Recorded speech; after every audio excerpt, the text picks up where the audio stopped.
So Marjorie Taylor Greene says that she's ready to oust Mike Johnson. She is going to move to vacate. The honeymoon is over, and Marge is pretty mad. Take a look at this. We have a speaker, Mike Johnson, that we all, by the way, I elected him. I voted for that man, so I have every right to be standing here.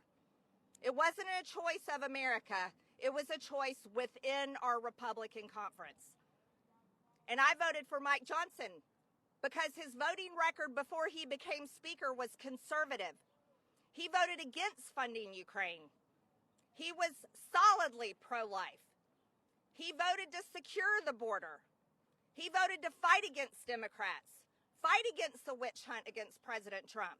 But once he became speaker, he has become a man that none of us recognize. I love how she says, I elected him, like it was all her doing, and then now I don't recognize him. Are y'all noticing a trend here? Donald Trump does the same exact thing. She is a Dollar General ripoff of Donald Trump out here saying she can pick the best people, she can pick the smartest people, and then when they disagree with her on one thing, she's ready to oust them. And she doesn't realize that's not how government works. Just because you elect a House Speaker doesn't mean that that Speaker is always going to be able to agree with everything you want done. Sometimes you're going to have to take the L. Sometimes you're not going to get your way. That's how it goes in politics. Marge didn't get that memo, and she just keeps going on about it. Take a look at this. I think the American people need to see a recorded vote of does the members of Congress support the uniparty? Is this what they support? I think every member of Congress needs to take that vote and let the chips fall where they may. And so next week, I am going to be calling this motion to vacate. Absolutely calling it.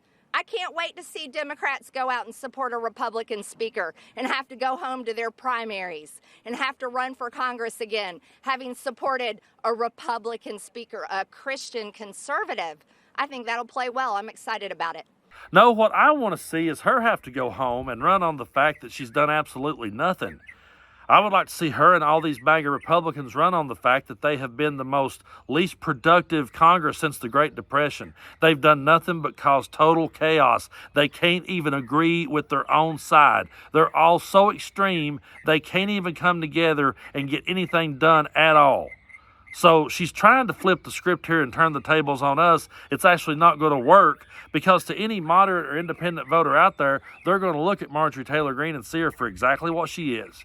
They're going to see that she has to get her way or the person has to be voted out. That's not how things work. Meanwhile, they're going to see the other side, hey, they're willing to work with people. They're willing to get things done. But Marjorie Taylor Greene says right out loud, hey, we're not going to fix the border yet. We have to wait on Donald Trump to come back into office before we can tackle that. It's a crisis. It's something that's bad. We got to tackle it, but not yet. Hold on.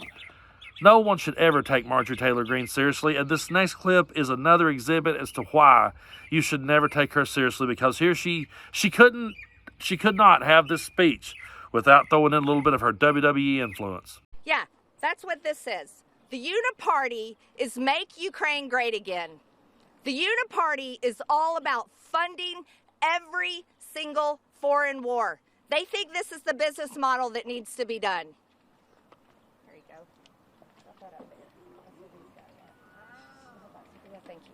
You know, I'd be willing to bet that the family of WWE Hall of Famer Ravish Rick Rude could probably get Marge for gimmick infringement because she's just ripping pages right out of his playbook. I don't know how many of you guys remember him, but he used to come out and he would spray paint his opponent's girlfriend's face on his crotch or his ass, and then he would wiggle his hips in front of them. And it was funny when it was on TV as a wrestling villain, but it's not funny when it's lawmakers that are making decisions that affect people's lives. It's not funny when it's our future, it's women's rights, it's all the things we face. It's not funny when it's the problems we face at hand that are on the line and we got somebody up there acting like a wrestling villain. She is an absolute joke. And folks, listen, I do not agree with Mike Johnson on much, but I got to play this clip, if anything, just to get under Marge's skin. Roll it. Marjorie Taylor Greene. Mm-hmm. No fan of yours. Bless her heart, yeah. Is she a serious lawmaker? I don't think she's proving to be, no. I don't spend a lot of time thinking about her. I've got to do my job.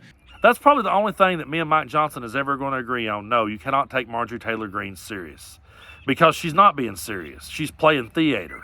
She's trying to be a WWE villain. She's trying to stir the pot. She's trying to get people all worked up and get inside their emotions, and meanwhile do nothing. She needs to run on the fact that she's done nothing. She needs to run on the fact that they've been the least productive Congress since the Great Depression. We have to always keep throwing the ball back in their court and make them play it. Give them the hand that they dealt themselves and make them play it. You guys backed yourself into this corner. You did this to yourself. Now you play it. Now you figure it out. Now you go out and tell your voters how that putting that hat up there bettered their lives. Explain that. Explain how keeping Congress in total chaos made their lives better. Explain that one to them, Marge. Go out here and explain to them how that keeping Congress in total chaos helped them to pay their bills, helped them to feed their families. It don't. All it does is damage to everyone. Sometimes you win some, sometimes you lose some. Sometimes you have to take the L and go home. And sometimes when things don't go your way and the vote don't go your way, then you go back to the drawing board. You figure out what you did wrong. You figure out how you can get your point across better. That's what we're supposed to be doing. Just because you don't get your way doesn't mean you get to stand up and say you're fired. You know, I know a lot of people just sit and watch The Celebrity Apprentice and they think that's how the real world works. That was scripted reality. Okay, when they say reality TV, it's not really reality TV. It's scripted reality. So it's not even really reality TV. It's all scripted. And they think that's how the government works. Oh, I disagree with this person. Well, let's just fire them. But no, we have elections. We vote people in. We vote people out. You win, you lose. If you win, you keep going. If you lose, you go back to the drawing board and you start over. Marjorie Taylor Greene is never going to understand that because Marjorie Taylor Greene is actually not out to do or accomplish anything. All she's out to accomplish is to stir the pot, muddy the water. If she can muddy the water enough and get everyone distracted enough, then they'll take their eyes off the fact that she's robbing them blind.